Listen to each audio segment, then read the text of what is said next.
Bismillahirrahmanirrahim. Assalamualaikum warahmatullahi wabarakatuh. Alhamdulillahi rabbil alamin. Wa bihi nasta'inu ala umuri dunya waddin. Wa sallallahu ala nabiyyina wa sayyidina Muhammadin wa ala alihi wa sahbihi ajma'in. Amma ba'd. Para alim, para ulama, para sepuh bin sepuh, wabil khusus takmir Masjid Besar Baitus Salam Sidarja, dan juga teman-teman Yayasan Imam Muslim rahimani wa rahimakumullah, serta para hadirin, para hadirat, dan juga segenap pendengar serta pemirsa rahimani wa rahimakumullah. Kita panjatkan puja dan puji syukur kehadirat Allah Subhanahu wa taala. Pada kesempatan sore yang berbahagia kali ini, kita kembali diberi kekuatan, kesehatan, hidayah serta taufik dari Allah Jalla wa Ala, sehingga kita bisa menghadiri salah satu di antara majelis ilmu. Kita berharap semoga Allah Subhanahu wa taala berkenan untuk melimpahkan kepada kita semuanya ilmu yang bermanfaat, sehingga bisa kita amalkan sebagai bekal untuk menghadap kepada Allah Jalla wa Ala. Allahumma amin. Salawat dan salam semoga senantiasa tercurahkan kepada junjungan kita Nabi Agung Muhammad sallallahu alaihi wasallam, kepada keluarganya, sahabatnya, dan umatnya yang setia mengikuti tuntunannya hingga di akhir nanti. Jamaah sekalian rahimani wa rahimakumullah. Umat Islam hari ini sedang sehat atau sakit?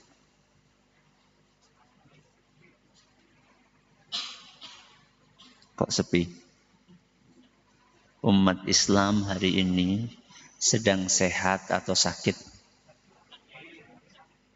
Yang sakit angkat tangan.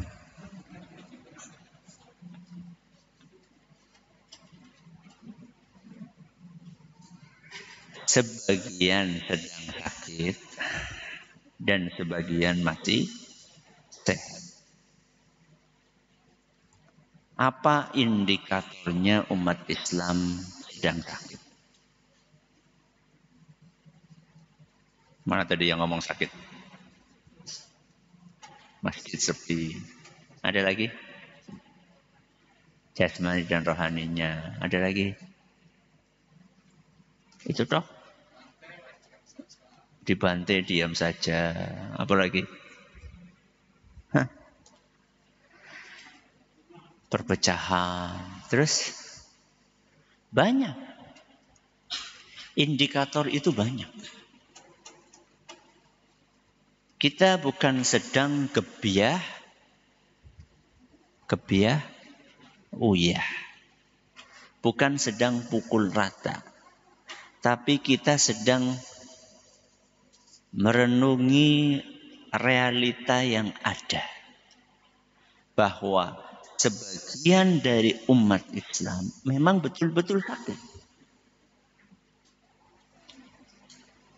Apa pentingnya menyadari hal tersebut? Pentingnya adalah agar kita segera mencari obatnya. Karena kalau orang sakit tidak merasa sakit, bahaya. Bahaya. Ujuk-ujuk mati. Ya. Maka menyadari bahwa kita sedang sakit itu penting. Jangan sampai kita sedang sakit lalu kita merasa kita sehat-sehat saja. Apa indikatornya umat Islam sedang sakit sebagian dari mereka? Salah satu indikatornya adalah banyak di antara umat Islam yang min minder. Napa? Minder. Minder dengan apa? Minder dengan ajaran agamanya sendiri. Dan ini adalah minder yang parah. Jadi bukan sekedar minder dengan kekurangan fisiknya. Atau minder dengan ekonominya. Ini parah, lebih parah dari itu. Minder dengan ajaran agamanya sendiri. Buktinya apa Ustadz? Loh buktinya ada sebagian orang yang menyuarakan Islam ini butuh direvisi.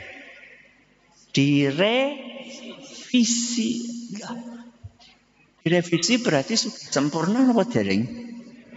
Dereng. Makanya perlu revisi 1, revisi 2, revisi 3. Si kepriwe? Ini gimana sih? Ajarannya dari Tuhan, dari Allah, yang revisi manusia si kepriwe. Manusia merevisi ajarannya Tuhan, ajarannya Allah ini gimana? Katanya biar sesuai dengan zaman. Katanya biar sesuai dengan negeri tempat kita tinggal. Jangan gitu. Ya. Adanya penyakit keminderan ini, pemicunya adalah kebodohan. Apa pemicunya? Kebodohan.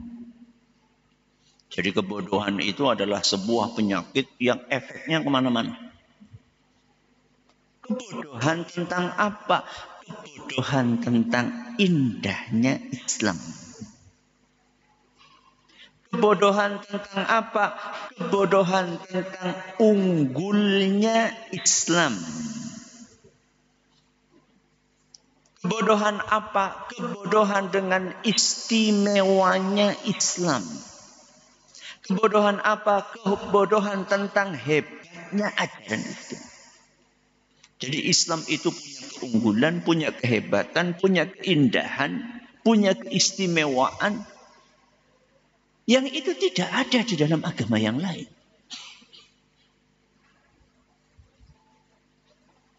Ada orang punya keistimewaan malah apa? Minder. Itu berarti dia tidak tahu bahwa dia punya keistimewaan.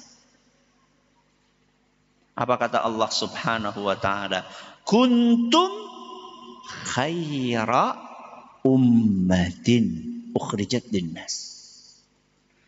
Kalian wahai umat Islam adalah umat yang terbaik. Yang paling unggul, yang paling istimewa di antara sekian umat yang ada di muka bumi ini. Kuntum khaira ummatin. Surat napa niku? Angkat tangan.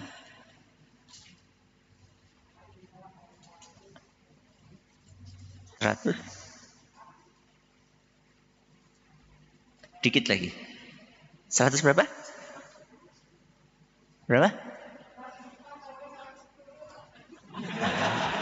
Singen di. Ya udah enggak apa-apa. Monggo sini. 110. Sini. Dapat hadiah. Masya Allah. Ini langsung 2 kayak gini panitia? Ya, langsung 2. Masya Allah. Monggo.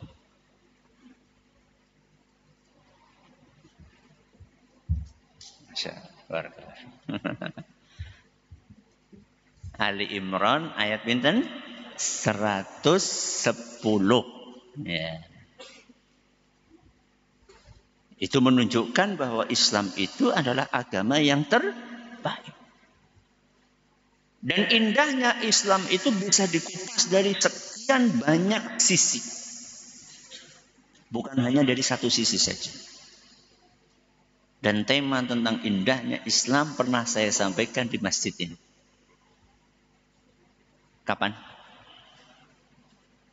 Kapan? Bertahun-tahun gue kapan? Ya? 6 tahun? Enggak. Aku bekelalen 11 tahun yang lalu. Kapan? 11 tahun yang lalu. Berarti tahun pinten niku?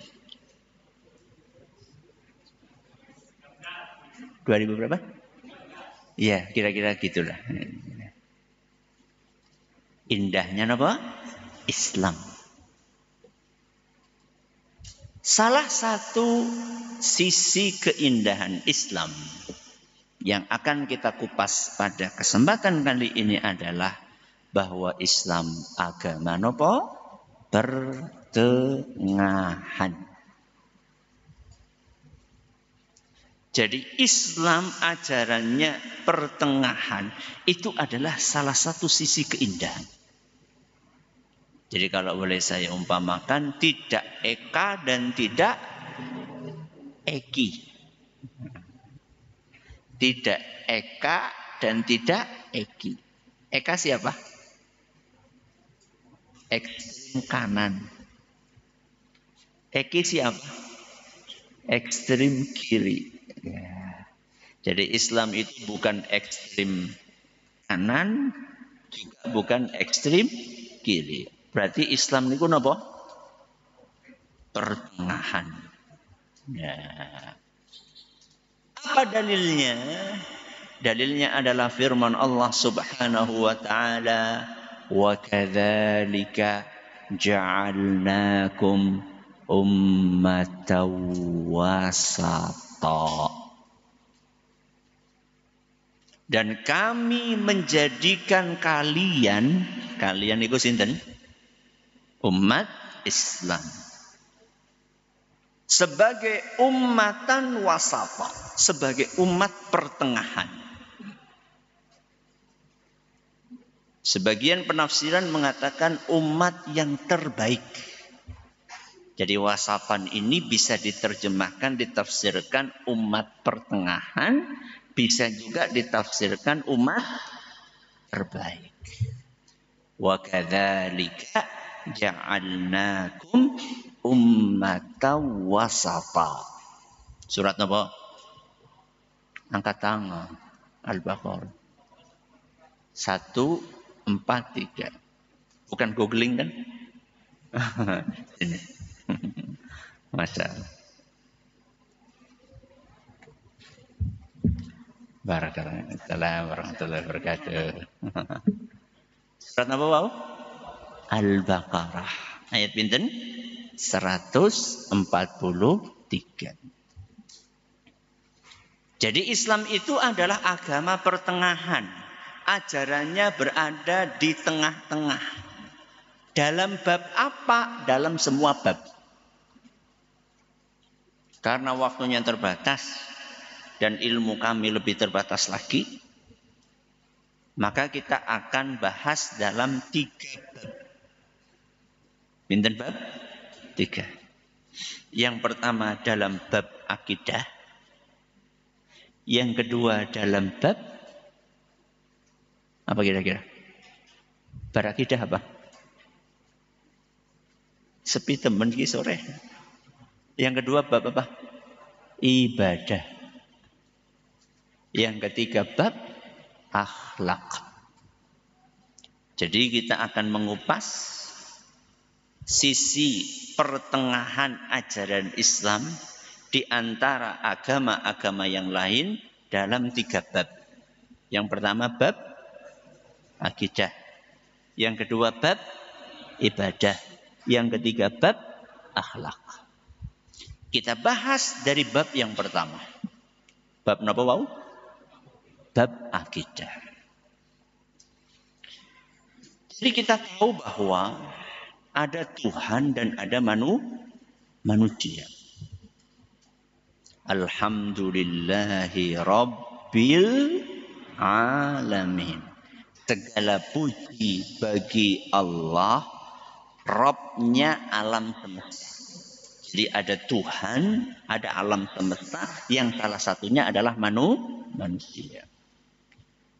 Seperti apakah ajaran Islam di dalam menyikapi hal tersebut?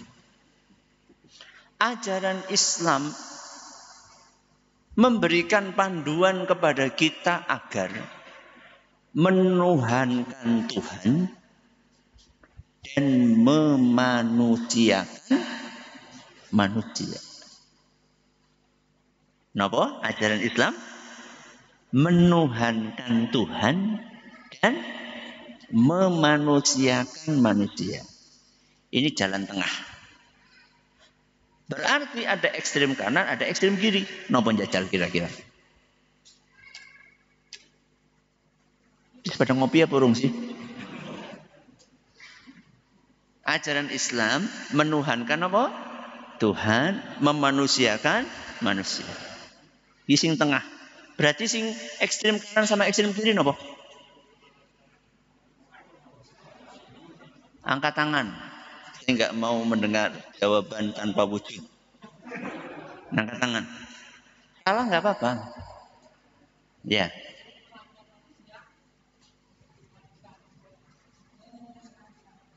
Masya Allah.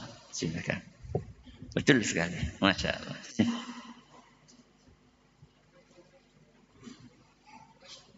Barakallahu fiik. Masya Allah. Masya Allah. Jadi Islam menuhankan Tuhan dan memanusiakan manusia. Berarti ajaran yang bertolak belakang, yang ekstrem kanan dan ekstrem kiri adalah memanusiakan Tuhan atau menuhankan manusia. Wis mudeng apa rung nggih? Ya, fokus ya. Ini butuh mikir nih. Ya. Kita bahas dulu ajaran Islam. Apa maksudnya menuhankan Tuhan dan memanusiakan manusia? Maksudnya menuhankan Tuhan ya, kita itu beribadah hanya kepada Tuhan, yaitu kepada Allah. Tidak boleh kita beribadah kepada sinten? Manusia atau kepada selainnya. Memanusiakan manusia itu artinya manusia sampai kapanpun tetap manusia. Tidak boleh dijadikan sebagai Tuhan dan sesembahan. Itu maksudnya. Apa dalilnya? Dalilnya adalah firman Allah Subhanahu wa taala, "Wa ma umiru illa liya'budullaha mukhlishina lahuddin." Mereka tidaklah diperintahkan kecuali hanya beribadah kepada Allah saja dengan mengikhlaskan ibadah kepadanya. Surat apa? Ayat. Paket lengkap itu enggak boleh. Ada diurut kedua. Ayat 5. Karena benar kayaknya benar sing oleh hadiah sing dijajal. Ayat berapa? 5. Silakan diambil hadiah. Monggo. Surat apa mau? Al-Bayyinah. Ayat pinten? Masya Allah. Barakallahu fiik. Ayat 5. Nggih. Wa ma umiru illa liya'budullaha mukhlisina lahuddin. Jadi umat Islam itu diajari untuk menyembah Allah tok. Tidak boleh menyembah selain Allah. Karena selain Allah tidak layak untuk disembah. Apalagi buktinya bahwa Islam itu menuhankan Tuhan dan memanusiakan manusia. Bukti yang lainnya adalah bahwa umat Islam harus meyakini bahwa yang mengetahui hal gaib hanya Allah. Tidak ada selain Allah yang tahu hal gaib. Seistimewa apapun manusia itu. Jadi menuhankan Tuhan, salah satu aplikasinya adalah kita meyakini bahwa satu-satunya yang tahu hal gaib itu cuma Allah. Apa yang akan terjadi besok, apa yang akan terjadi nanti itu kapan? 1 menit ke depan termasuk nanti atau tidak? Termasuk. Jangankan 1 menit ke depan, 1 detik ke depan. Tahu jenengan? Enggak tahu. Apa yang nanti terjadi setelah pengajian enggak tahu. Sandale si anak ora? Enggak tahu kita. Saya bukan lagi doain, enggak. Cuma lagi ingatkan. Enggak tahu kita. Yang tahu hal gaib cuma Allah saja. Apa dalilnya? Dalilnya adalah firman Allah Subhanahu wa taala, "Qul la ya'lamu man fis samawati wal ardil ghaiba illallah." Katakanlah, semua yang ada di langit dan di bumi tidak tahu hal gaib kecuali Allah tok. Kita ayatnya mandan angel lagi. Ayo surat apa coba? Ya wis, saya kasih bocoran. Surat An-Naml. Surat apa? An-Naml ayat 65. Jadi ayat ini tegas sekali dengan gamblang menegaskan bahwasannya semua yang di langit dan di bumi tidak tahu hal gaib. Yang tahu cuma siapa? Allah. Sekalipun makhluk tersebut adalah makhluk istimewa. Contohnya siapa? Nabi kita Muhammad sallallahu alaihi wasallam. Itu adalah prinsip yang harus kita yakini seyakin-yakinnya. Tidak boleh kita ragu sedikit pun. Sebagaimana yang dikatakan oleh ibunda kita Ummul Mukminin Aisyah radhiyallahu anha, "Wa man haddatsaka annahu sallallahu alaihi wasallam ya'lamu ma fi ghadin faqad kadzab." Barang siapa yang memberitahumu bahwa Muhammad sallallahu alaihi wasallam mengetahui apa yang akan terjadi besok, maka dia telah berdusta. Dia telah bohong. Siapa yang mengatakan itu? Siapa yang mengatakan itu? Wanita yang paling dicintai oleh Nabi kita Muhammad SAW. Sinten? Aisyah radhiyallahu anha. Setelah beliau menyampaikan statement tersebut, summa qara'at, lalu beliau membawakan dalil. Jadi jangan alergi dengan apa? Dalil. Apa dalil terus. Loh, ngomong agama kok enggak pakai dalil sih kepriwe? Sekarepe dewek enggak bisa. Harus ada apanya? Dalil. Jenengan sih paham atau tidak sekarepe dewek? Paham? Si dari jambok masih satu suku. Ya. Masih ya? Masih. Semaunya sendiri tidak bisa. Harus ada apanya? Dalilnya. Aisyah radhiyallahu anha membawakan dalil, "Wa ma tadri nafsun madza taksibu ghada." Tidak ada satu pun yang tahu, tidak ada satu jiwa pun yang tahu apa yang akan dia lakukan besok. Ini dalam surat Luqman ayat 34. Jadi beliau membawakan dalil atas statement yang beliau sampaikan dari Al-Quran surat Luqman ayat 34. Dan hadis ini ada di dalam Sahih Bukhari dan Muslim. Oke, ini adalah pembahasan tentang ajaran Islam dalam bab akidah. Kita ulangi, oke? Islam mengajarkan kita untuk menuhankan menuhankan Tuhan dan memanusiakan manusia. Kebalikannya. Nah, kita sekarang membahas dua ekstrem kanan dan kiri.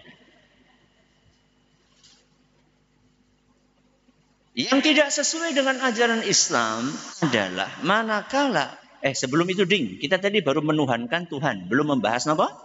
Memanusiakan manusia. Nabi kita Muhammad SAW manusia atau bukan?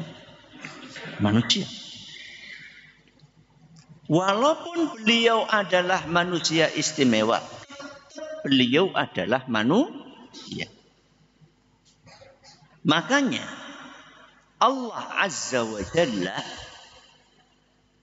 di dalam awal surat Al-Isra saat menceritakan tentang peristiwa Isra dan Mi'raj, Allah Subhanahu wa taala berfirman, Subhanalladzi asra bi'abdihi laylan minal masjidil harami ilal masjidil aqsa. Maha suci Allah yang telah mengaruniakan kepada hambanya. Ini yang perlu kita garis bawahi. Kenapa? Hambanya. Mengaruniakan apa? Al-Isra. Al-Isra. Isra sama Mi'raj bedanya apa? Isra sama Mi'raj. Bedanya apa? Isra itu dari mana ke mana? Tadi ayatnya dari mana ke mana? Minal masjidil harami ilal masjidil aqsa. Berarti dari mana? Mekah ke Palestina. Kalau Mi'raj dari Palestina ke Sidratil Muntaha, menghadap kepada siapa? Allah. Itu keistimewaan atau bukan? Keistimewaan. Salah satu keistimewaan Nabi SAW mendapatkan karunia Isra Mi'raj. Ketika Allah Subhanahu wa taala sedang mengingatkan kepada kita tentang keistimewaan Nabi Muhammad sallallahu alaihi wasallam, Allah Azza wa Jalla menjuluki Nabi kita dengan abdihi. Subhanalladzi asra bi abdihi. Apa tadi abdun? Hamba. Hambanya siapa? Hambanya Allah. Berarti hamba itu manusia atau Tuhan? Manusia. Saya tanya sama jenengan, menjadi hamba itu istimewa atau tidak istimewa? Menjadi hamba sahaya istimewa atau tidak istimewa? Tidak, subhanallah. Menjadi hamba sahaya istimewa atau tidak? Hah? Tergantung, gitu jawabnya. Tergantung nopo njajal. Menjadi hambanya siapa? Nah kayak gue jawabnya.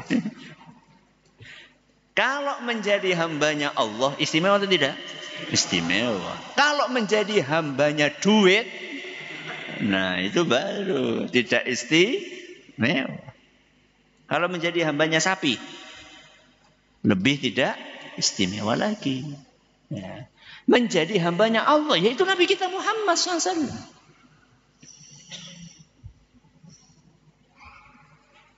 Makanya dalam sebuah hadis yang diriwayatkan oleh Imam Al-Bukhari, kita diajari untuk bersyahadat wa anna Muhammadan abduhu wa rasuluhu, dan bahwasannya Nabi Muhammad adalah hambanya Allah dan utusannya. Jadi tetap hamba.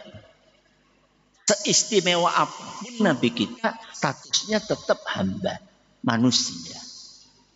Dan manusia tidak boleh dituhankan.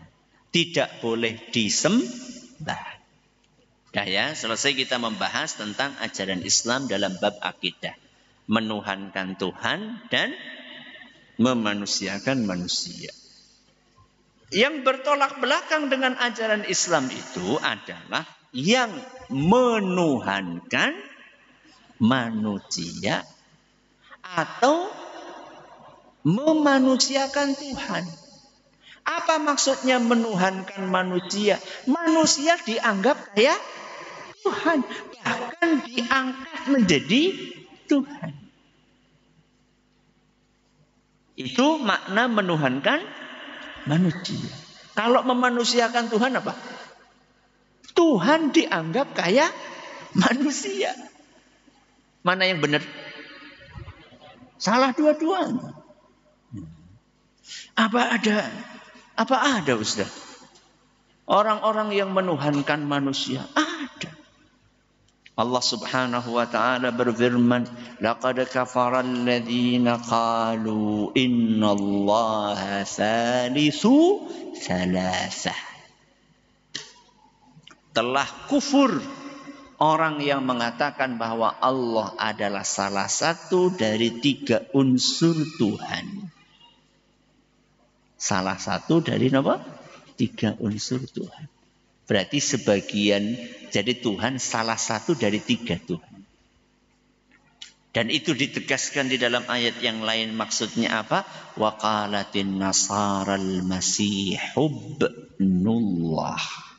Dan orang-orang Nasrani mengatakan bahwa Al-Masih adalah anaknya Allah, alias Tuhan anak.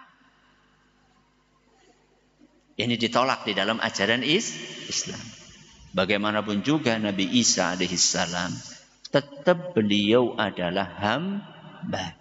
Sebagaimana Nabi kita Muhammad SAW juga apa? Hamba. Tapi kan Nabi Isa istimewa, Ustaz. Apa istimewanya? Istimewanya Nabi Isa dibandingkan nabi-nabi yang lain apa? Diciptakan tanpa bapak. Cuma dari nopo? Ibu. Istimewa atau tidak? Istimewa. Karena keistimewaan itu kemudian ada yang berlebihan. Di dalam menghormati Nabi Isa, di dalam memuliakan Nabi Isa, sampai menganggap Nabi Isa ini anaknya nopo? Tuhan. Padahal kalau kita mau jujur, ada yang lebih istimewa lagi. Siapa? Nabi Adam. Kenapa Nabi Adam? Karena nggak ada bapak, nggak ada ibu. Betul? Lebih menakjubkan mana? Manusia yang terlahir dari ibu tok tanpa bapak, atau manusia yang terlahir tanpa bapak, tanpa ibu? Lebih menakjubkan tanpa bapak, tanpa ibu. Tapi tetap walaupun Nabi Adam punya keistimewaan seperti itu, dan Nabi Isa alaihissalam juga punya keistimewaan seperti itu, tetap mereka statusnya adalah sebagai hamba. Kebalikan dari menuhankan manusia adalah memanusiakan Tuhan. Apa itu? Menganggap bahwa menganggap bahwa Tuhan itu seperti manusia. Ya.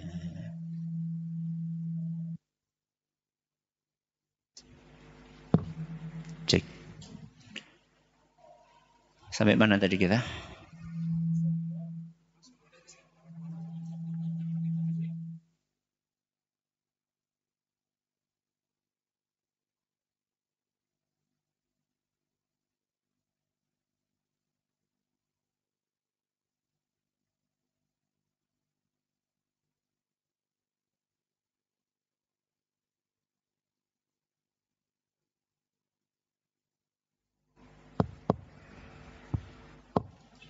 Cek tes.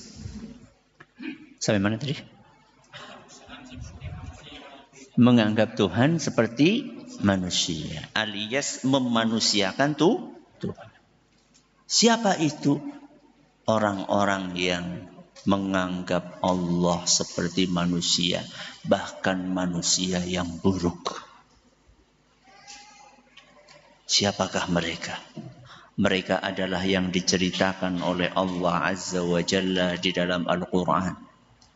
Laqad sami'allahu qawlal ladzina qalu innallaha faqirun wa nahnu aghniya. Telah sesungguhnya Allah Subhanahu wa ta'ala mendengar ucapan orang yang mengatakan bahwa Allah itu fakir dan kami adalah orang-orang yang kaya. Siapa kira-kira yang ngomong kayak gitu? Siapa mani? Kalau bukan orang Yahudi. Wong Allah saja mereka lecehkan dengan mengatakan Allah nopo? Fakir. Saya tanya sama jenengan, fakir itu sifatnya siapa? Manusia. Antumul fuqara'u ilallah. Wahai para manusia, kalian semuanya fakir kepada Allah. Fakir itu sifatnya manusia, bukan sifatnya Tuhan. Ini Allah sampaikan di dalam surat Ali Imran ayat 181. Gak cukup sampai di situ. Orang yang sama, ya, kayak maning. Ya. Itu mengatakan apa? Wa qalatil yahudu yadullahi maghlulah. Orang-orang Yahudi mengatakan tangan Allah terbelenggu, alias Allah menurut orang Yahudi nopo? Pelit. Astagfirullah. Pelit itu sifatnya apa? Manusia. Ini Allah sampaikan dalam surat Al-Maidah ayat 64. Jadi lihat bagaimana ada orang-orang yang memanusiakan Tuhan.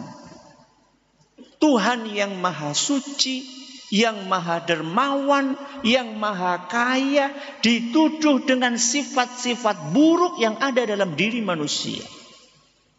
Wong manusia saja dikatakan pelit, mau nggak? Walaupun aslinya pelit. Ada nggak orang yang mengatakan inilah aku manusia yang paling pelit? Ada? Enggak, walaupun realitanya paling pelit. Lo manusia saja tidak mau dikatakan pelit walaupun realitanya pelit. Masa Allah dikatakan pelit padahal Allah maha dermawan? Makanya langsung dibantah sama Allah. Ghullat aydihim wa lu'inu bima qalu. Justru merekalah yang pelit. Dan mereka dilaknat oleh Allah Azza wa Jalla atas ucapan keji tersebut. Dan ini akan terus nempel dalam diri orang-orang Yahudi. Mereka manusia yang paling pelit sedunia. Dan mereka dilaknat, diusir oleh Allah Azza wa Jalla dari rahmatnya. Menjadi sosok yang dibenci oleh seluruh umat manusia. Na'udzubillahi min dzalik. Gara-gara adab mereka yang sangat buruk kepada Allah. Selesai bab pertama. Bab apa? Akidah. Kita pindah bab yang kedua. Bab apa? Ibadah. Jadi dalam beribadah itu ada amal, ada ilmu. Islam sebagai agama pertengahan mengajarkan kita untuk memperhatikan ilmu atau amal? Ilmu atau amal? Dua-duanya. Sebelum beramal harus berilmu. Setelah berilmu harus beramal. Itulah ajaran pertengahan Islam dalam bab ibadah. Saat menjalankan ibadah, Islam itu selalu mengajarkan kepada umatnya bahwa setiap ibadah yang dikerjakan harus landasannya ilmu. Seperti yang saya katakan tadi, tidak boleh sekarepe dewek. Semaunya sendiri tidak boleh. Oke, carane nyong apik ora lih.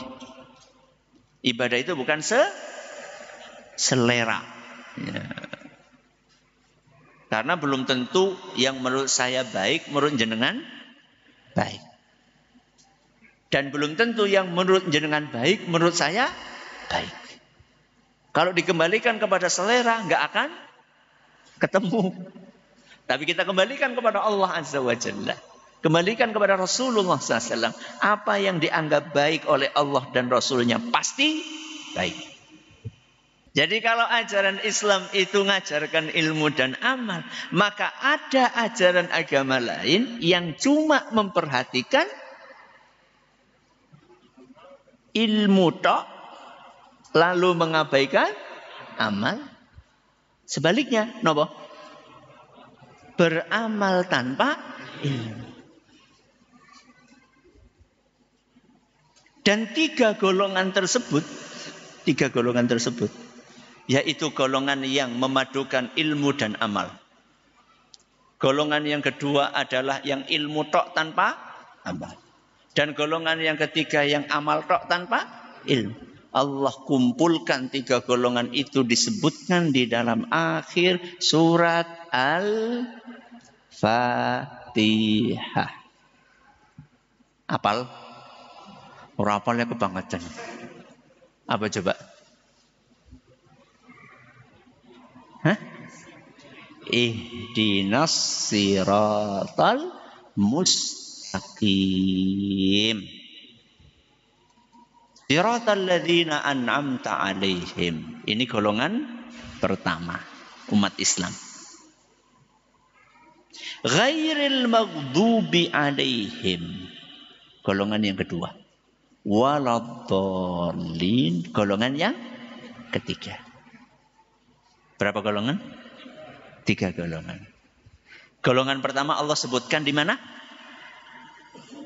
Ihdinas siratal mustaqim. Siratal ladzina an'amta alaihim. Golongan kedua, ghairil maghdubi alaihim. Golongan ketiga, waladhdallin. Amin bukan. Ya. Amin artinya ya Allah kabulkanlah. Jadi Islam selalu mengajarkan kepada kita saat kita mau beramal harus landasannya apa? Ilmu. Kalau sudah punya ilmu harus diamalkan. Itulah agama pertengahan. Berbeda dengan ajaran agama lain yang cuma memperhatikan ilmu tok tanpa beramal atau minim beramal. Itulah ghairil maghdubi alaihim, golongan yang dimurkai sama Allah Azza wa Jalla. Atau sebaliknya, waladhdallin, yaitu orang-orang yang banyak amalnya tapi minim landasan ilmunya. Jenengan mau yang mana? Mau yang mana jenengan? Yang pertama, kedua, apa ketiga? Yang mana? Pertama. Berarti jenengan sudah berilmu dan sudah beramal. OTW Ustaz. On the way. Ya, dalam proses menuju itu. Kita pun juga sama-sama seperti itu. Ya. Rasulullah sallallahu alaihi wasallam menyampaikan dalam sebuah hadis yang diriwayatkan oleh Imam Ahmad. Dan hadis ini dinilai sahih oleh Imam Ibn Hibban, Syekhul Islam Ibn Taimiyah dan Syekh Al-Albani. Kata Nabi sallallahu alaihi wasallam, "Innal maghduba alaihim al-yahud." Sesungguhnya golongan yang dimurkai oleh Allah adalah kaum Yahudi. Wa innadh-dhallina an-nasara. Dan orang-orang yang tersesat adalah kaum Nasrani. Kenapa kok dikatakan oleh Allah Azza wa Jalla sebagai golongan yang dimurkai? Kata para ulama, karena mereka karena mereka hanya memperhatikan ilmu, tapi kurang memperhatikan amal. Hingga kalau kita perhatikan rata-rata orangnya cerdas. Jadi jangan kaget kalau kaum tadi itu terkenal kecerdasan. Tapi perilakunya na'udzubillah min dzalik. Dan kita sudah bisa saksikan sepanjang sejarah. Amalnya itu enggak sesuai dengan ilmu. Jadi kekurangan mereka adalah cuma fokus dalam ilmu sampai mengabaikan amal. Sebaliknya adalah orang-orang ad-dallin, orang-orang yang tersesat. Mereka terlalu fokus kepada amal sampai mengabaikan ilmu. Yang penting amal. Kemudian lupa apanya? Ilmunya. Padahal seluruh amalan itu harus dilandaskan di atas ilmu. Makanya apa kata Imam Bukhari rahimahullah? Babun al-ilmu qabla al-qawli wal amal. Kita itu sebelum berucap dan sebelum berbuat harus punya ilmu. Selesai bab kedua. Bab apa? Ibadah. Berarti tinggal bab terakhir. Bab apa tadi? Akhlak. Dalam masalah akhlak ini, ajaran Islam adalah ajaran yang paling sempurna. Sebagaimana dalam bab akidah adalah ajaran Islam yang paling sempurna. Dalam bab ibadah, ajaran Islam adalah yang paling sempurna. Termasuk dalam bab akhlak, Islam adalah ajaran yang paling sempurna. Kenapa ajaran Islam paling sempurna? Karena Islam mengajarkan kepada kita agar berakhlak kepada semuanya. Akhlak kepada Allah, iya. Akhlak kepada sesama juga, iya. Akhlak kepada Allah, iya.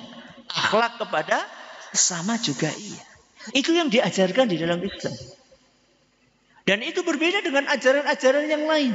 Ketika membatasi akhlak seakan-akan hanya kepada manusia saja. Sehingga yang didengung-dengungkan selalu ham. Apa ham? Hak asasi manusia. Sehingga melupakan hak asasi Allah. Ada mata pelajaran hak asasi Allah. Adanya hak asasi manusia.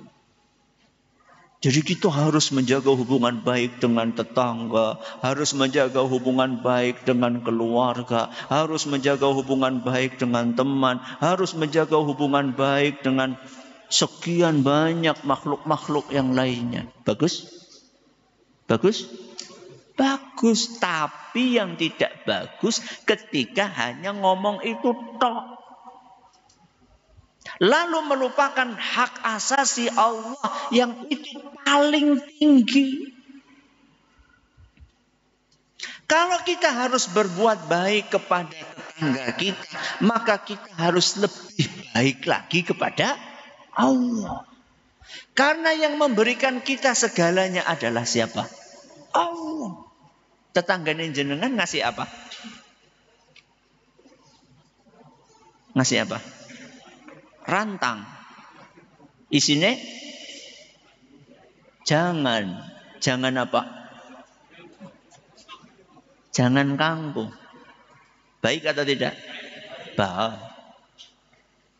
Allah ngasih apa? Ngasih segalanya kepada kita. Berarti lebih baik siapa? Lebih baik Allah. Bukan berarti tetangga tidak baik. Tapi ada yang lebih baik. Maka kalau kita diajarin untuk berakhlak mulia kepada Allah, kepada manusia, kita pun juga diajari untuk berakhlak baik kepada Allah.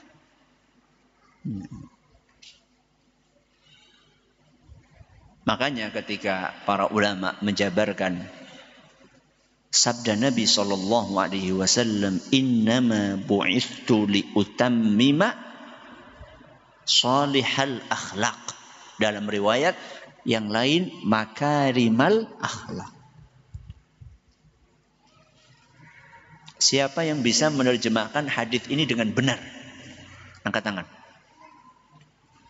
Innama bu'ithtu liutammima makarimal akhlaq. Angkat tangan. Pakai kaidah bahasa Arab. Angkat tangan. Dapat hadiah. Saya carikan yang paling tebal. Paling tebal nih. Ayo angkat tangan. Ya. Monggo.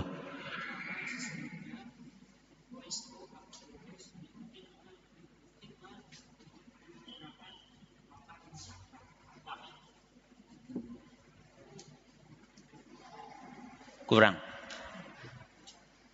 Siapa lagi? Monggo. Ya. Yang keras suaranya. Hah? Nggak boleh sama panitia. Ya. Siapa lagi yang boleh sama panitia? Angkat tangan. Hah? Hampir itu tadi. Cuman kurang dikit. Ada innama. Itu maknanya apa? Ayo. Hah? Angkat tangan. Ya.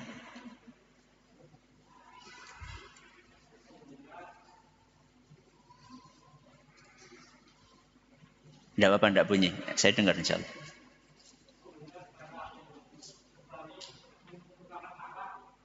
Sesungguhnya aku tidaklah diutus kecuali untuk menyempurnakan. Tidaklah aku diutus kecuali untuk. Betul gitu? Bagus ini. Monggo.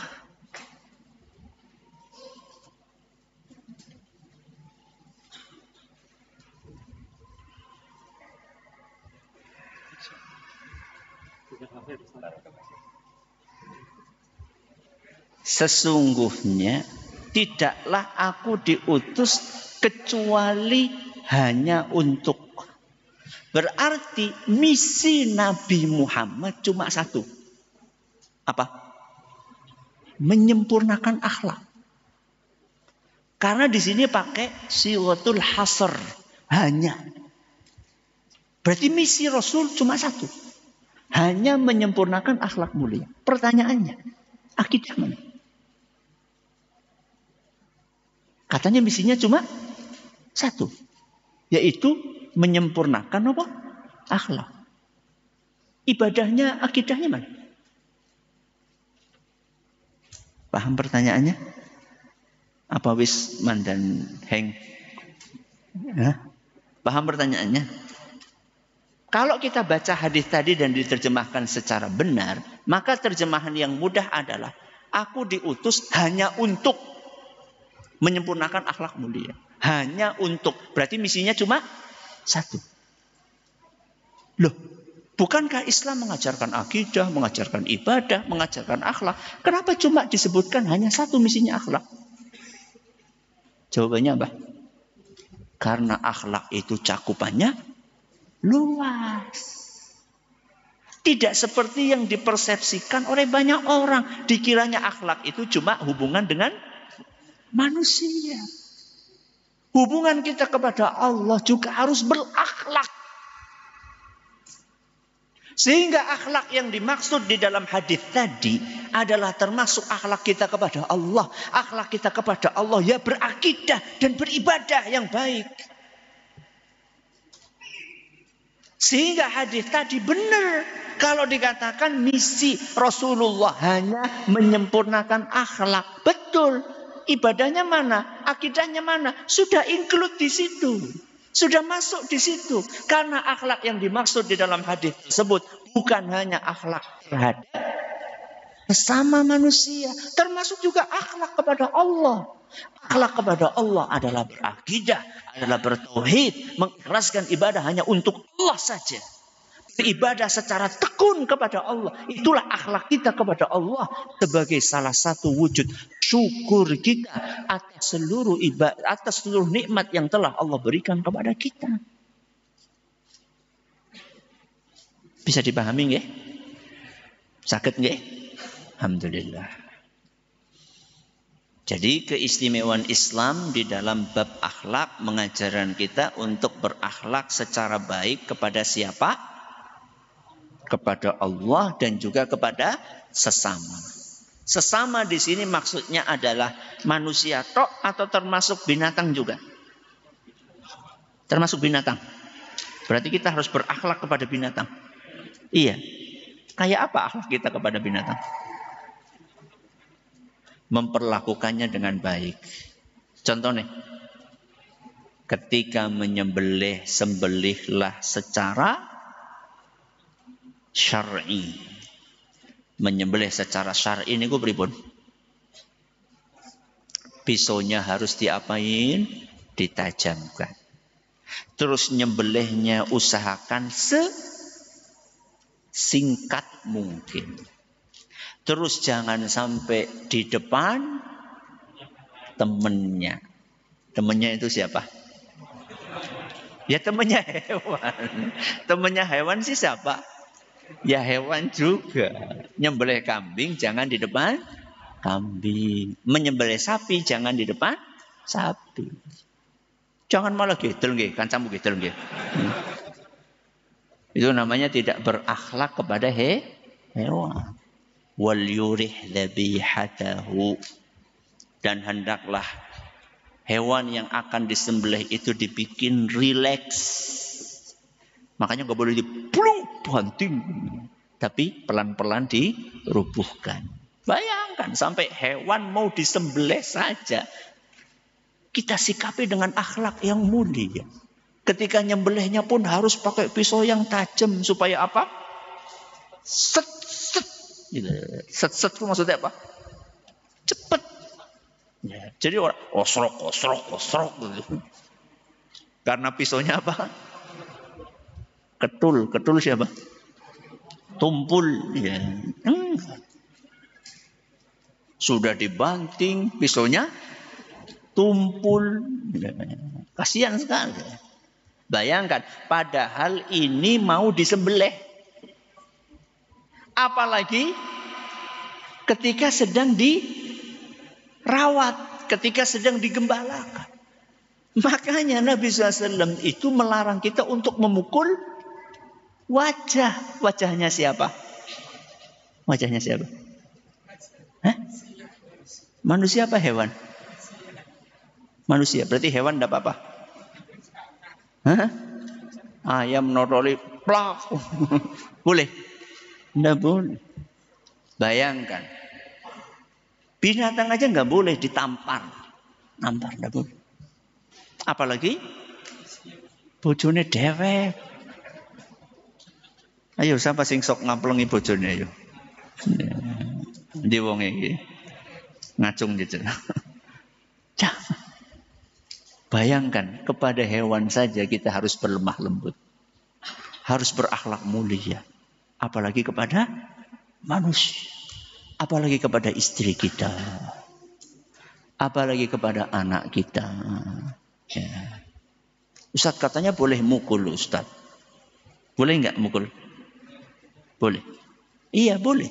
Tapi itu alternatif terakhir. Fa'idhuhunna wahjuruhunna fil madaji'. Baru setelah itu enggak mempan, wadribuhunna. Nasihati dulu. Fa'idhuhunna, kasih nasihat, mau'idhah. Enggak mempan, wahjuruhunna. Dihajar. Dihajar itu siji madhep ngalor, siji madhep ngidul. Ungkuran. Yang satu madhep selatan, satu madhep utara. Apa kayak gitu ya? Yur ungkur-ungkuran. Wahjuruhunna fil madaji'. Di kasur dicuekin. Kok nggak ngefek baru boleh? Baru boleh mukul. Mukulnya pun ada aturannya. Darbatan ghaira mubarrihin. Pukulan yang tidak meninggalkan bekas. Pukulan yang tidak meninggalkan bekas. Si kepriwe? Ditiup. Si kepriwe ditiup. Wong dipukul kok. Alate dikasih contoh sama para ulama. Seperti apa? Siwak. Ngertos siwak? Ngertos? Apa? Sikat gigi ya beda. Ranting bukan kayu. Ranting. Yang biasa dulu buat apa? Membersihkan gigi. Ranting. Rantingnya keras atau lunak? Lunak. Makanya rantingnya itu bisa dicokoti apanya?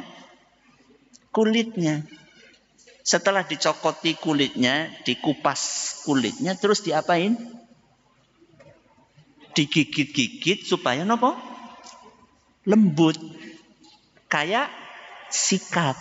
Baru kemudian dipakai. Ini ranting jenis yang keras atau yang lunak? Yang lunak. Berarti bukan rotan. Rotannya udah bisa gue siwakan. Si kepriwe. Rotan gue siwakan ya. Rusak ini. Apa namanya? Gusi kita. Itu alatnya. Alatnya seperti itu. Dan alat yang lunak itu pun dipukulkannya tidak boleh meninggalkan bekas. Ya orang marum ya tuh. Loh, memukul istri itu tujuannya apa sih? Untuk mendidik atau memuaskan nafsu? Yang mana tujuannya? Mendidik.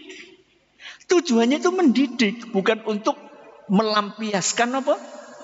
Amarah, bukan.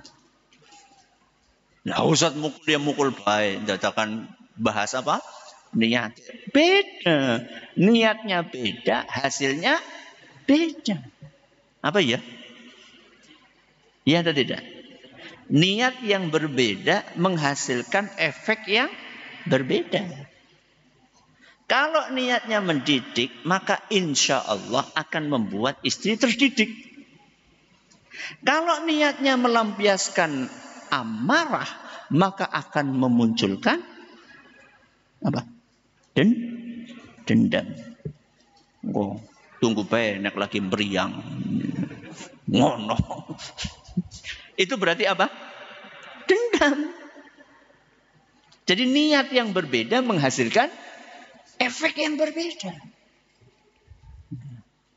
Jadi dalam agama kita ada memukul, tapi memukul pakai aturan. Saya pernah bikin pengajian judulnya Aturan Memukul. 3 seri. Berapa? 3 seri. Jangan cari itu. Seri pertama, kedua, ketiga. Saya sebutkan ada 10. Ada 10 aturan di dalam agama kita. Kalau mau mukul. Berarti tidak mungkin akan terjadi KDRT. Kekerasan dalam rumah tangga. Jadinya KDRT itu karena tidak tidak mudeng, tidak ngerti tentang aturan memukul. Jadi jangan kemudian memukul sembarangan terus membawa hadis, ke hadise, ke ayate, pahami dengan baik. Ya. Oke, ayo kita ulangi nggih. Jadi salah satu penyakit umat Islam hari ini napa? Minder. Minder dengan apa? Ajaran agama sendiri. Minder itu muncul karena kebodohan. Kebodohan tentang apa? Indahnya Islam, sempurnanya Islam, istimewanya Islam. Islam itu sempurna dari banyak sisi. Salah satu sisi kesempurnaan Islam adalah Islam agama Pertengahan. Pertengahan dalam bab apa?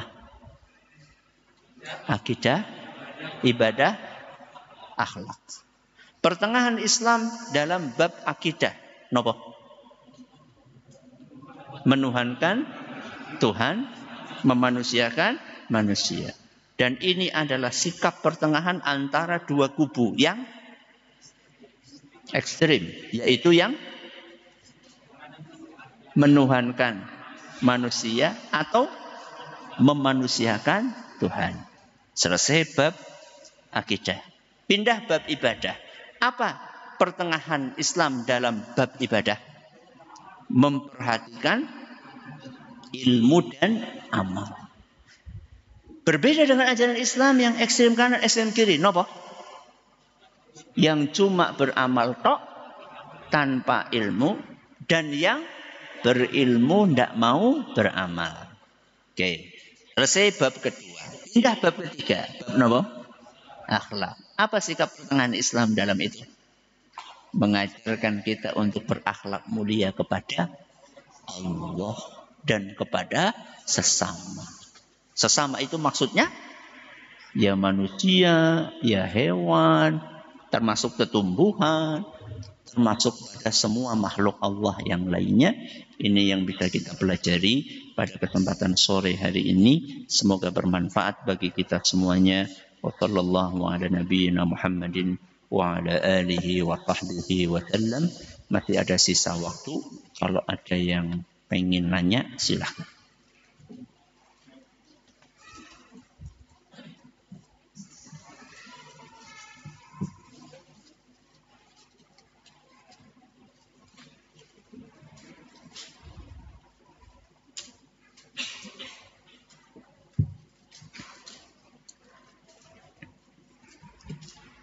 Ustadz, apa yang dimaksud dengan penyakit hasad?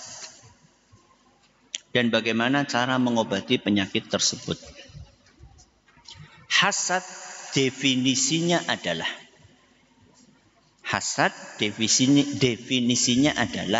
berharap orang lain tidak mendapatkan nikmat dari Allah.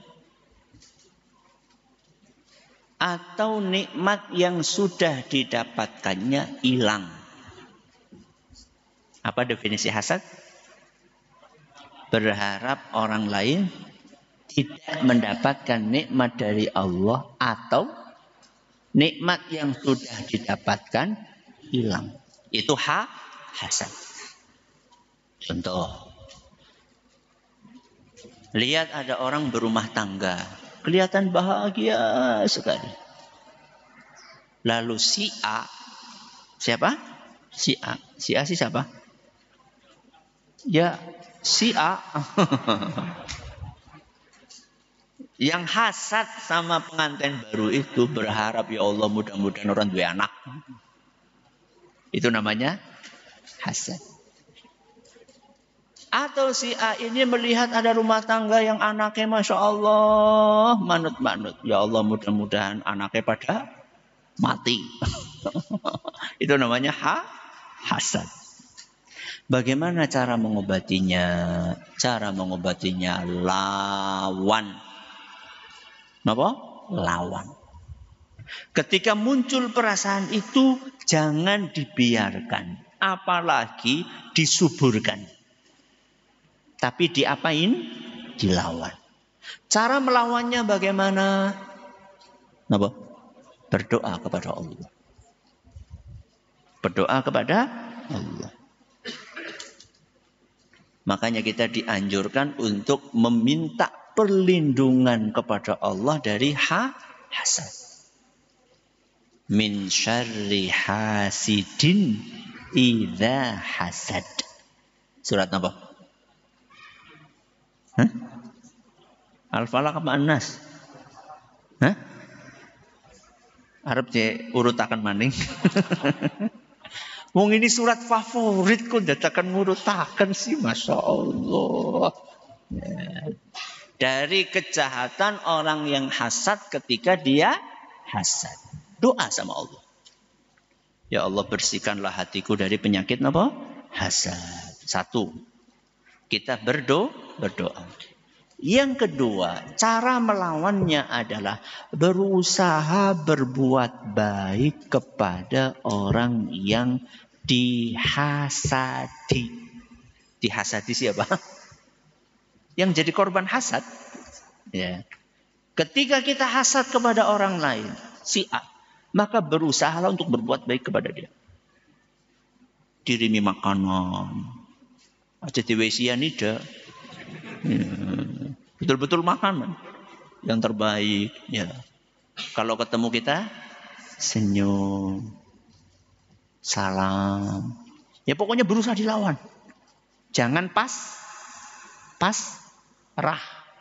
Jangan menyerah dengan penyakit itu. Berusaha untuk dilawan. Dengan cara berbuat baik kepada orang tersebut. Dan masih banyak cara-cara yang lainnya. Saya pernah bahas di dalam tafsir ayat min syarri hasidin idza hasad. Mudah-mudahan masih ada rekamannya. Ustaz, apa definisi memutus tali silaturahim terhadap saudara atau keluarga dan terhadap non-saudara atau orang lain? Silaturahim itu hanya untuk keluarga saja. Istilah apa? Silaturahim. Silaturahim. Berapa kata? Silaturahim. Berapa kata? 2. Silatu itu artinya nyambung. Rahim artinya rahim. Tempat bayi. Si keberwe nyambung tempat bayi. Ini bahasa kiasan. Menyambung persaudaraan. Menyambung kekerabatan. Jadi silaturahim itu istilah yang dipakai hanya untuk sesama saudara. Ya. Loh Ustaz, dewek mbok dulur pada turunannya Nabi Adam. Ya semuanya saudara. Iya berarti jenengan dulure Firaun. Firaun mbok keturunannya Nabi Adam. Berarti silaturahim karo Firaun ya gue. Enggak, bukan seperti itu maksudnya. Satu kakek misalnya. Satu nopo? Buyutnya. Itu yang dimaksud. Ya, saudara. Apa maksudnya memutus silaturahim? Ketika kita tidak menunaikan kewajiban yang telah Allah wajibkan kepada kita terhadap mereka. Contoh. Anak harus enggak bersilaturahim kepada orang tuanya? Wajib. Bagaimana silaturahimnya? Birrul walidain. Berarti kalau ada anak tidak birrul walidain, orang ini sudah memutus silaturahim. Dan orang yang memutus silaturahim, kata Rasul sallallahu alaihi wasallam, la yadkhulul jannata qati'. Tidak akan masuk surga orang yang memutus silaturahim. Berarti termasuk, kalau tadi kan anak kepada siapa? Orang tua. Berarti orang tua terhadap anak masuk enggak? Sama. Ora tek anggap anak. Ora tek anggap anak kepriwe wong genah-genah kakane anakmu kok. Ora dianggap anak sih kepriwe. Tidak boleh itu memutus silaturahmi. Ya, tapi bocah kayak dia sudah didoakan yang baik.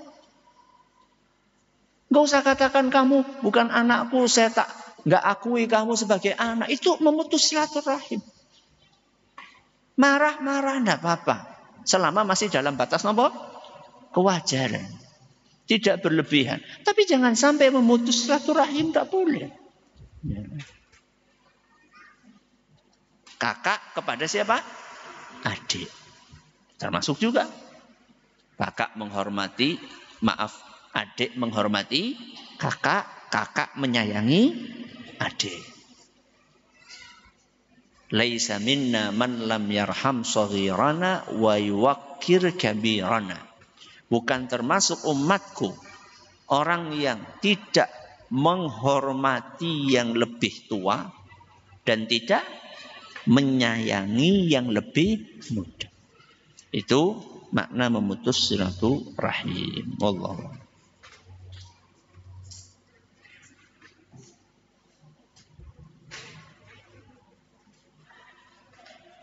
Bagaimana sikap kita terhadap mereka, golongan setan dan jin dalam kehidupan kita? Bedanya setan sama jin apa? Jin ora keton, setan keton. Setan itu bagian dari jin. Berarti jin sama setan lebih luas mana cakupannya? Jin. Karena jin itu terbagi menjadi dua. Ada jin yang beriman dan ada jin yang kafir. Jin yang kafir itu namanya setan. Sikap kita kepada setan apa? Allah sebutkan di dalam Al-Quran. Fattakhidhuhu aduwa. Jadikanlah setan sebagai musuh. Walaupun itu makhluknya Allah. Kenapa kita jadikan musuh? Karena memang setan adalah makhluk yang sangat jahat. Maka harus dijadikan sebagai musuh. Caranya bagaimana? Kita jangan ikuti wala tattabi'u khutuwatis syaitan. Jangan ikuti langkah-langkahnya setan. Setan ngajak A, jangan ikuti. Setan ngajak B, jangan ikuti. Setan ngajak supaya kita jelalatan. Jangan apa? Jelalatan. Setan ngajak kita untuk nunda-nunda sholat. Jangan nunda-nunda sholat. Itu namanya melawan setan. Kalau jin bagaimana? Yang dimaksud jin yang beriman. Ya. Termasuk pokoknya jin secara umum. Karena kita juga nggak tahu mana jin apa beriman, mana jin yang tidak beriman. Karena mereka tidak bisa kita lihat. Adabnya diajarkan oleh Nabi kita Muhammad SAW dengan tidak menyakiti mereka. Di mana Nabi kita Muhammad SAW mengajarkan kepada kita la tanju, ya, bi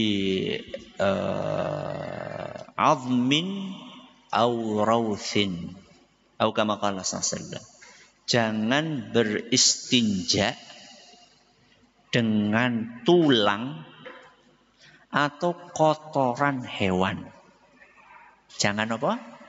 Beristinja dengan apa? Tulang dan kotoran hewan.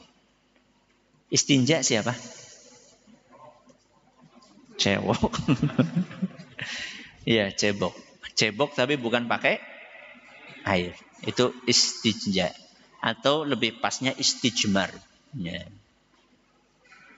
Bukan dengan air, karena nggak ada air. Maka boleh kita beristijmar, membersihkan kemaluan dengan benda. Dengan apa? Benda. Dan bendanya itu harus yang suci dan menyerap. Apa? Suci dan menyerap. Makanya Nabi melarang pakai kotoran hewan. Karena kotoran hewan kotor. Wong kotor untuk membersihkan yang kotornya tambah kotor. Nggak cukup hanya sekedar harus suci. Tapi juga harus menyerap. Karena ketika kita buang air, kan masih biasa ada yang tersisa. Yang tersisa ini ditempelkan dengan benda yang menyerap tadi supaya tidak tersisa. Nah, benda yang menyerap itu contohnya apa? Apa? Tisu. Kalau sekarang iya tisu. Apalagi? Batu. Betul, batu. Karena batu itu bisa nyerap. Kecuali batu akik. Nyerap atau tidak? Gitu. Ya. Batu yang licin juga nggak menyerap. Banyak ya batu yang kayak gitu. Jadi karakter batunya yang berongga, yang bisa nyerap. Nah Nabi, tulang termasuk yang mana? Bisa nyerap nggak tulang? Tulang, bisa. Kenapa nggak boleh? Nah itu dia. Fa innahu ta'amu ikhwanikum minal jin.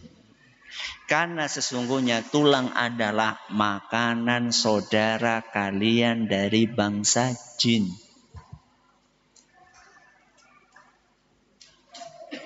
Coba bayangkan. Jin Arab Madang apa mau? Jadi mau pesing. Itu termasuk akhlak loh. Termasuk apa? Akhlak. Kepada apa? Jin. Nah terus kotoran hewan itu, hikmah yang lainnya, selain karena itu kotor dan tidak bisa membersihkan yang kotor, hikmah yang lainnya adalah bahwa kotoran hewannya manusia adalah makanan hewannya jin. Jadi jin pun juga punya apa? Hewan. Nah makanan hewannya jin itu adalah kotoran hewannya manusia. Makanya jangan dipakai untuk cebok. Ya, itu salah satu contoh adab. Baik.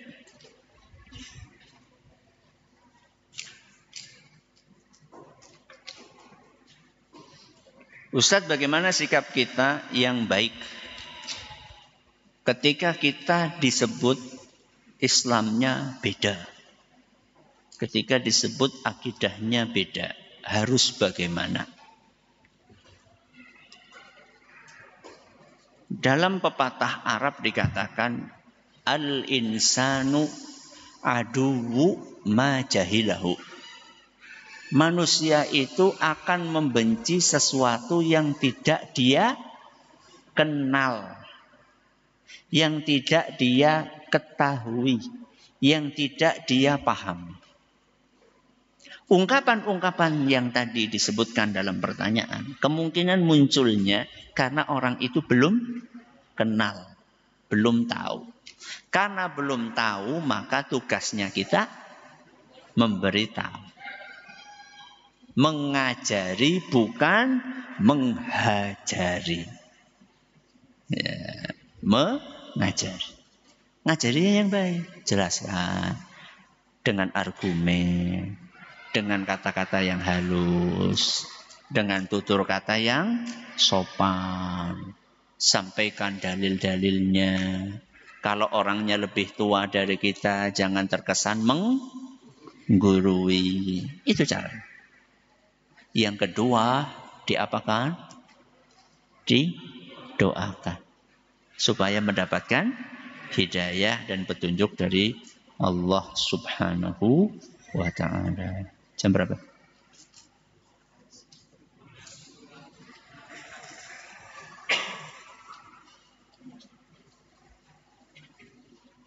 Ustadz, bagaimana mengajarkan ibadah kepada anak kecil berusia 7 tahun supaya tidak berlebihan dan supaya tidak bermudahan?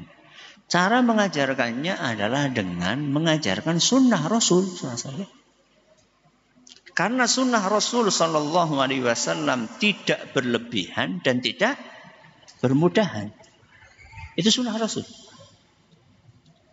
Contoh misalnya wudhu. Sunnah Rasul wudhu itu maksimal berapa? 3. 3 apa? 3 basuhan. Jadi ketika membasuh tangan maksimal 3. Ajarkan sunnah Nabi SAW. Seperti itu.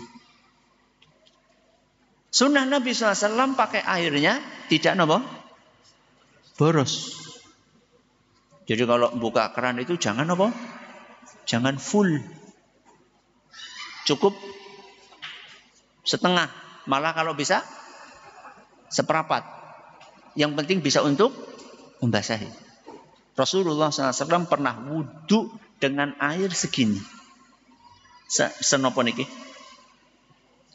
Siapa lagi? Cawuk. Cawuk siapa bahasa Indonesia nih? Setelapak tangan. Ya, setelapak tangan. Berarti kesempurnaan wudu itu tidak berbanding lurus dengan keborosan air. Napa? Kesempurnaan wudu tidak berbanding lurus dengan apa? Keborosan air. Dengan banyaknya air yang digunakan. Karena ada sebagian orang marem. Jadi orang apa? Sur terus nganti biar. Nganti nelesi apa? Tanggane, orang marem. Kata Rasul sallallahu alaihi wasallam ketika ditanya oleh seorang sahabat Nabi SAW, ya Rasulullah, afil wudu'i saraf. Wahai Rasul, adakah sikap boros dalam berwudu? Kata Nabi SAW, na'am, walau kunta fi nahrin jarin. Iya, tidak boleh boros dalam wudu, sekalipun kamu wudu di sungai yang mengalir airnya. Di sungai saja nggak boleh nopo. Apalagi di keran masjid. Mulanya listriknya mundak. Boleh wudu pada boros. Ya. Itu termasuk berlebihan. Dan juga jangan menggampangkan. Jadi kan pertanyaannya jangan berlebihan, jangan menggampangkan. Menggampangkan itu apa? Wudu sekarpe. Skarpe itu apa? Semaunya. Sehingga kadang-kadang ininya tidak basah. Wailun lil aqabi minan nar. Kata Nabi SAW. Celaka kaki yang tidak terkena air wudu. Padahal saat itu Nabi ngelihat ada sebagian sahabat kakinya itu segini nih. Ada yang enggak nopo? Kena air. Kaki di sini maksudnya adalah kaki yang harus dibasuh. Yaitu dari mata kaki sampai ke bawah. Nabi ngelihat ada seorang sahabat, wudunya itu kakinya ada yang enggak basah segini saja. Maka Nabi katakan, wailun lil aqabi minan nar. Hati-hati. Telapak kaki atau mata kaki yang tidak basah dengan air wudu. Wailun, celaka, akan dibakar di neraka. Karena gampangin. Maka ngajari anak supaya tidak berlebihan dan tidak gampangin adalah dengan mengajarkan sunnah Rasul. Wudune seperti ini makanya harus diawasi. Contoh misalnya, kadang-kadang kan anak belum mau mulai wudu sudah buka nopo? Keran, terus ngobrol. Airnya dibiarin apa? Ngocor. Diingatkan supaya tidak berlebihan. Begitu ya, pas waktunya ya sampai jam berapa itu? Jam 5:15. Mudah-mudahan apa yang kita pelajari bermanfaat bagi kita semuanya. Terima kasih atas perhatiannya. Mohon maaf atas segala kekurangannya. Subhanakallahumma bihamdika. Asyhadu an la ilaha illa anta. Astaghfiruka wa atubu ilaik. Assalamualaikum warahmatullahi wabarakatuh.